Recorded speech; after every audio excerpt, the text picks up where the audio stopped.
है क्या? जो बहुए को सांस ना लेने दे वही सांस कही गई है, क्या ऐसा है? पर एक चीज बताए, सासू माँ अगर अपनी बहू को अपनी बेटी समझकर, जिस तरीके से सोचिए, अगर आपकी बेटी को कोई तकलीफ होगी तो आप सेवा करेंगे नहीं करेंगे? सर दर्द है या कोई बात हो जाए तो करती कि नहीं करती? जिस दिन बहुए को अपनी सास अपनी बेटी समझ लेंगी उस दिन राम राज आ जाएगा।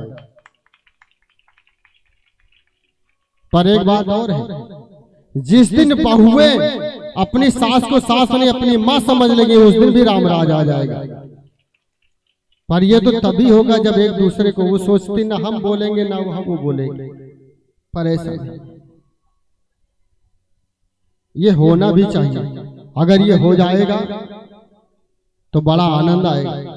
उस घर में दुख ही दुख नहीं होगा जिस घर में ये इसी समस्या बैठ जाए, इस तालमेल बैठ जाए, उस घर में तो राम राज ही आएगा।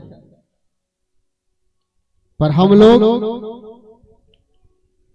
आज अपने संस्कार से बहुत दूर होते चले जा रहे हैं। अगर संस्कार कहीं मिलता है तो वो कथा में ही मिलता है। आप कोई टेलीविजन देखेंगे या कोई पिक्चर देखेंगे, कोई सीरियल देखेंगे, तो आजकल के सीरियल भी गजब के, आजकल के सीरियल भी उसी तरीके से बढ़ते हैं कि वो किसी लायक नहीं है, फिर भी लोग टाइम पास करते, कुछ उससे लेते हैं। उसमें अच्छी चीज लीजिए और अपने जीवन को जिए। अगर हो सके तो आपसे निवेदन है कि रामचरितमानस का पाठ चाहे आप दो ही दोहा पढ़े पर जरूर पढ़े। अगर आप रामचरितमानस का पाठ करेंगे तो आपके जीवन में हमेशा खुशियां ही खुशियां बनी रहेगी। तो आज से कितने लोग संकल्प करना चाहते हैं कि रामचरितमानस का पाठ करेंगे? थोड़ा हाथ उठाकर बताएं। रामचरितमानस का पाठ करना बहुत ही जरूरी है।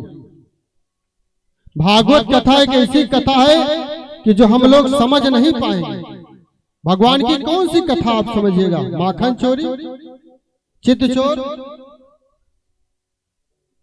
हर जगह भगवान की जो कथा है। एक चीज और बताता, बड़ी सुंदर कथा याद आ गई कि जो भगवान कृष्ण, एक बार किसी संत से किसी भक्त ने पूछा, एक चीज बताइए महाराज जी, भगवान राम और भगवान कृष्ण की विशेषता क्या है? ये भगवान कृष्ण जीवन भर अपने मस्तक पर मोर पंख लगाकर बैठे हुए हैं और भगवान राम जी जीवन में एक बार मोर पंख लगा के बैठे। इसका क्या अर्थ है? तो संत जी बड़ा सुंदर उत्तर देते हैं। हमारे आपके विश्व में क्या पूरे विश्व की बात है, शरीर से काम मोर कभी नहीं भोगता। मोर जो है, मोर एक ऐसा पक्षी है जो अपने शरीर से कभी काम नहीं भोगता है। और भगवान कृष्ण रहते हैं गोपियों के बीच में, इसीलिए मोर पंख लगा के रहते हैं। दुनिया वालों, ये मत समझिएगा कि भगवान के ऊपर चिट्ठा पड़े कि 16,108 विवाह किए, गोपियों के बीच में रहे तो आप शरीर से काम हो गए, ऐसा नहीं। इसीलिए मोर का पंख भगवान कृष्ण अपने जीवन भर लगाए रहे।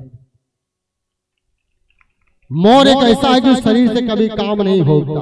और राम जी जनकपुर में जब सीता मैया आती है धनुष फूल तोड़ने के लिए, राम जी जाते हैं उधर कुछ वाटिका में।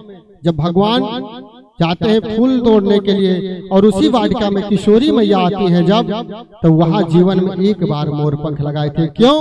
कि वहीं पर राम सीता का मिलन होता है और उसीलिए मोर पंख लगा देते हैं लक्ष्मण जी महाराज। लक्ष्मण जी जो है जीवाचार है, जो जीवन में कैसी घटना घटने वाली ऐसे जीवाचार श्री लखनलाल जी महाराज जी राम जी के मस्तक पर मोर पंख लगा दिए कि मर्यादा पुरुषोत्तम राम जी है। आज किशोरी मैया को देखेंगे पर देखने की दृष्टि दूसरी रहेगी। आप कभी मत सोचेंगे राम जी भी इसी तरीके से किसी स्त्री को निहारे थे।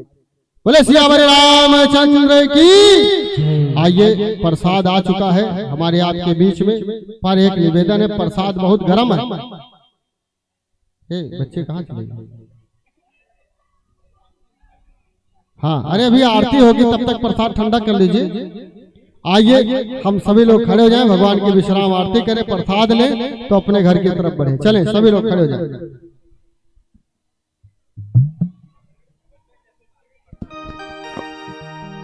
हाँ, सभी लोग खड़े हो जाएं, हमारे जजमान जी आ जाएं। आज के हमारे जजमान जी मंच पर आ जाएं।